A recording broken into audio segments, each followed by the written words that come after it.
welcome to another week. Hey, this week's been manic. I can't even consolidate what has happened this week, really. It's been up and down, and it has been the full-blown buying, selling property roller coaster. It really has. On top of that, Shakey's not very well. She's a bit poorly. I don't really know what's wrong with her, but I'm treating her like the princess that she is. So she's had I've given her strawberry puree, strawberries where I've zuzzed them up, and so she's been on that. She's just had some clotted cream for the calcium, soup. She's had all manner of stuff. I'm trying to like build her vitamins up and minerals up and stuff like that. And I've sort of crushed up sort of like half a paracetamol and put that in with it. So, oh, let's hope she gets better. Yeah, she's following you around constantly. You know, she's that's not her normal behaviour. Her normal behaviour is like, I couldn't care less. I'm a chicken, I'm fabulous, I'm going to do what I like. So we've been out in the garden today. She's managed to, you know, find herself quite a few snakes and smaller worms in there. We've been de-weeding, clearing out the nettles and stuff like that. So trying to unveil the actual flowers that lie underneath, you know. Yeah, some of you may understand. I'm currently not enjoying the world's most pathetic cup of tea. Why do we do this to ourselves? Why? You know, we must be nuts. We are a band of nutters, aren't we? We really are. Yeah, why do we do it to ourselves? Because we appreciate the past. We appreciate the tough times that people have been through. This is not the worst in life. So, suck it up, Rebecca, just drink it. Okay, all right then. Oh, yeah. Well, it may be rubbish, but it's still lovely. We're back on to the old ration. I've tried my best to follow the advice given in the old cookbooks. I don't know how they managed it. I don't know how they managed to have their full-time jobs, their voluntary service, and maintain, like, if you're going to follow that, maintain this level of culinary prowess. Did they? The pearls of wisdom, I will go and get the pearls of wisdom. Bear with me. So I have literally written the pearls of wisdom down, and this is attached onto my fridge to keep reminding me that if I ever start to just slack, it's like, Rebecca, this is supposed to be healthy eating on the ration. 2 and 2 together, babe. There's eat all your rations and priority foods, salads and vegetables every day, fill up with energy foods. The various books, they talk about the, you've got all food is fuel, you've got your muscle building foods, that's mainly your protein, your calcium, that sort of thing, and then you've got your heat giving foods, which is like bread, potatoes, that sort of thing.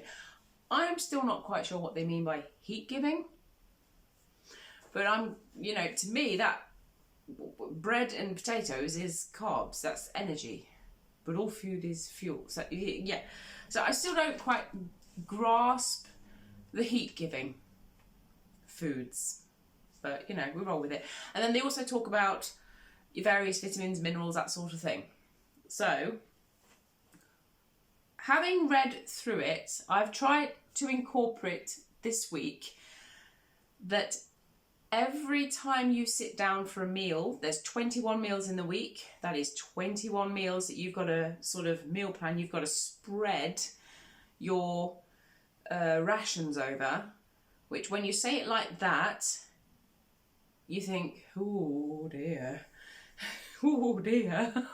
You know, but it could be something as simple as if you only have the tiniest bit of cheese left, you could make a cheese sauce because you're combining the cheese and the milk to make a cheese sauce. It could be something as simple as putting a rasher of bacon into a stew or adding it to your veg or something. So I have tried to incorporate protein into every time I sit down to have something to eat, whatever form that may be. You bulk upon your greens. I've not been great at that. All I've got is a Savoy cabbage. I have been eating other vegetables. So, you know, yeah, it's root vegetables. It's not exactly your greens, but, you know, must get better at that, Rebecca. You choose your muscle builder, your protein, your animal, you know, your whatever from the ration. You choose your muscle builder first, and then you build your meal around that.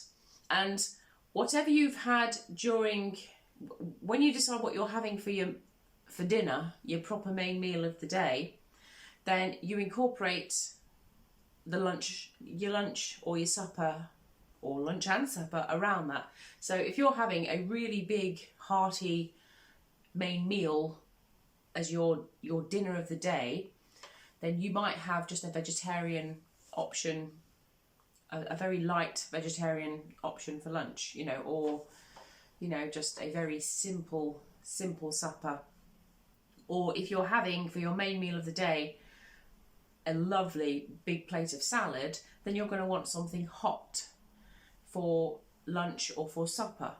In the same way, if you're having something really like hot, you might want salad for lunch or supper. So, you know, you alternate it so that you have difference and variety during the day. Not only is that going to make sure that you've got a plethora of goodies in your vitamins and mineral sort of, you know, it's not like a shopping basket, is it? But, you know, your dinner plate basket, so to speak, you know, what you're intaking, but also that it just says, it stops the monotony, you know, because there's not an awful lot of animal derived protein sources for you to use. Then you also bulk up with the veggie protein sources, and do make sure that you use them. Lentils, I bought myself split peas, I bought myself some pearl barley. I don't know whether that counts, but I bought it anyway. I thought throw it in a casserole or a soup, it'd be fine. So, you know, it's using up, utilising what you can have, you know, what's around you, and yeah, utilising the veggie protein sources along with the animal protein sources, and that should cover all bases, you know. So that's that.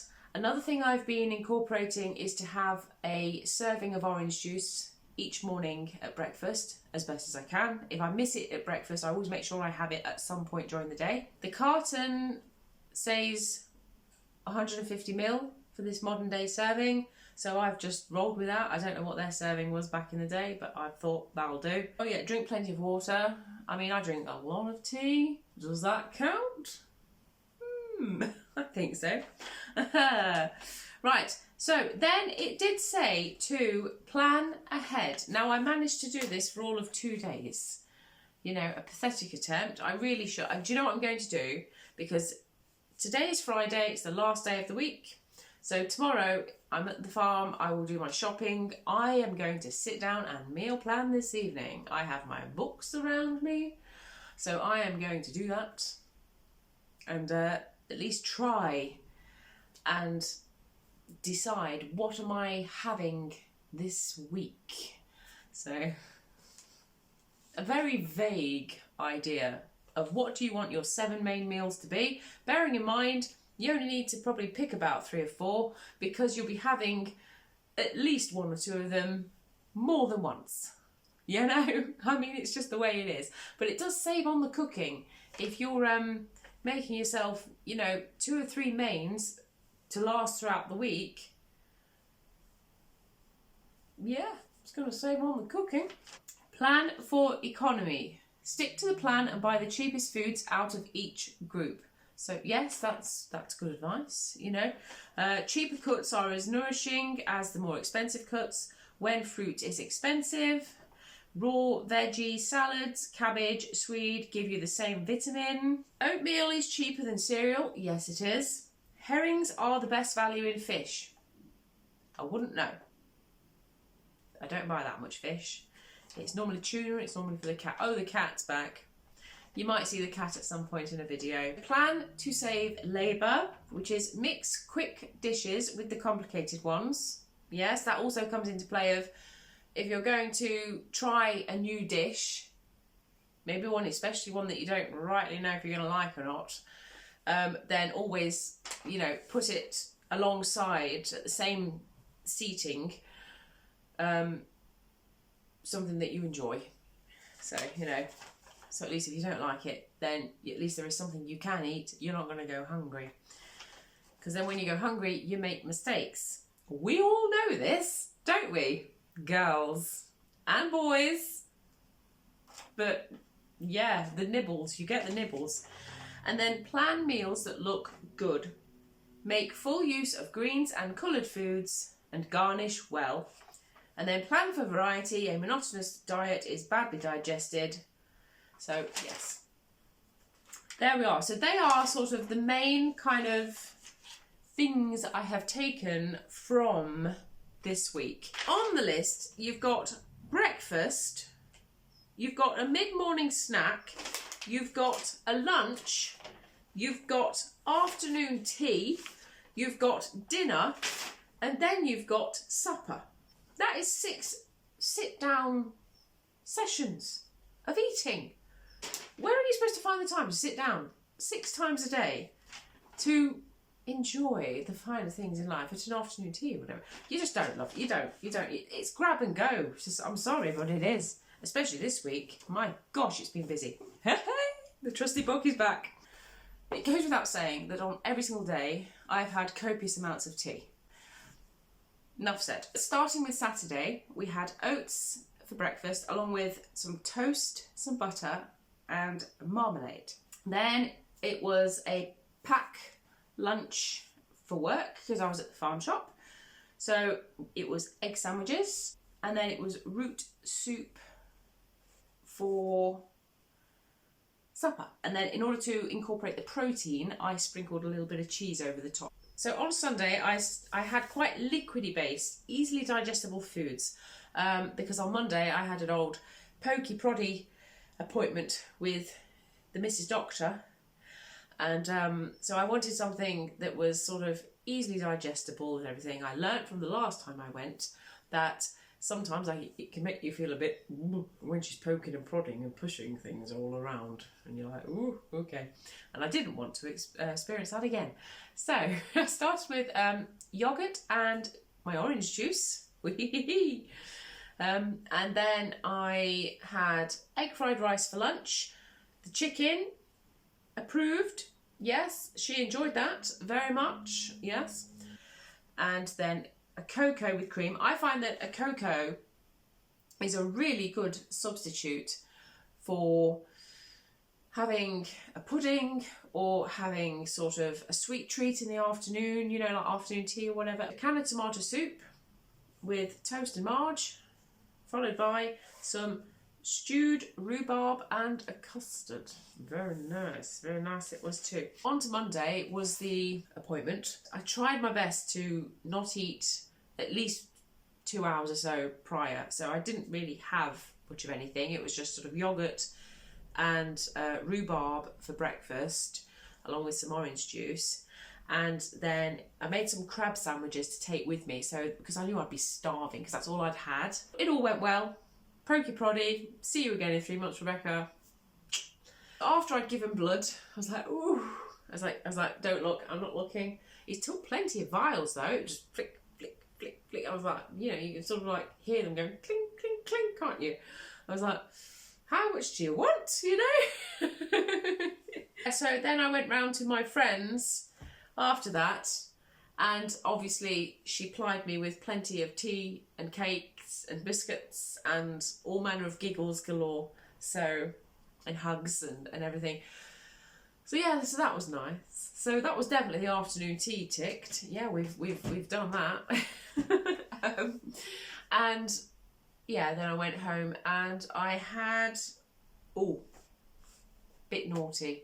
After the day I'd had, I certainly didn't want to stand cooking. So, and I was, by the time I left, because we were having a good natter, it was getting on in the day.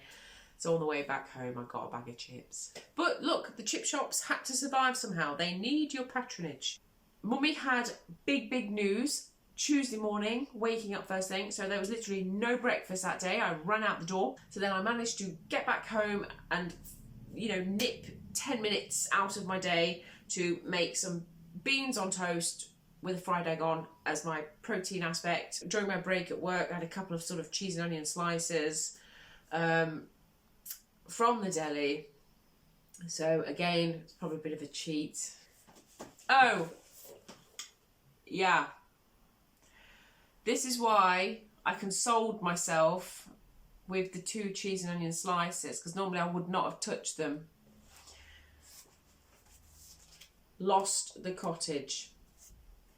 Yeah, I received the phone call at 3 o'clock from the estate agent, and she said, "It's sad news for you, Rebecca. The vendor has chosen to go with someone else. We've just had another offer come in, and it's chain free, and he said yes to that. So you were the preferred option, being cash buy, but you are in a chain, and this one has no chain." But do you know what? Something better will come along. But at the time, not happy. Anyway, so I was in a bit of a slump for the rest of the day, and then, as you can see, dragged my carcass to bed because I was done with that day. It was highs, it was lows, it was everything in between. So because I had such a pathetic day on the Tuesday, food-wise, I absolutely made the effort on the Wednesday. So I had one of those full proper breakfasts where they tell you to have the porridge with the milk, they tell you to have something cooked. So I had I had a couple of sausages with some fried potato and a bit of ketchup to go with that, a bit of red sauce, along with some toast, butter, marmalade and my orange juice. So I had the works, yes. And then for lunch I had a cheese and tomato sandwich and an apple, and then soup with toast and marge for supper, and rhubarb and custard for pudding. Thursday was the usual porridge, toast, juice concoction, and then I will pass to past Rebecca for a little more explanation. Look what's just arrived at my door. It's my neighbour's birthday and she doesn't do cream tea, and this was sent to her. So she thought maybe me and Mummy would like a cream tea. I cannot believe it. She's so kind. I was like, happy birthday.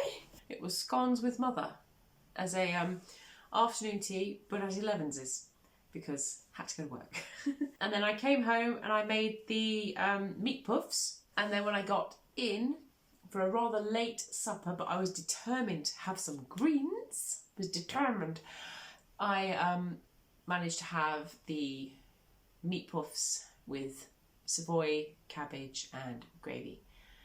Very nice. It was just enough actually. I think if you were to combine that with soup and with a pudding, that would do you. One burger went over 8 meat puffs. I put a bit of onion in there, a bit of parsley for flavouring, a dash of Worcester, and then for the actual mash, I did a bit of swede and a bit of potato, and then just put the flour in and did all that.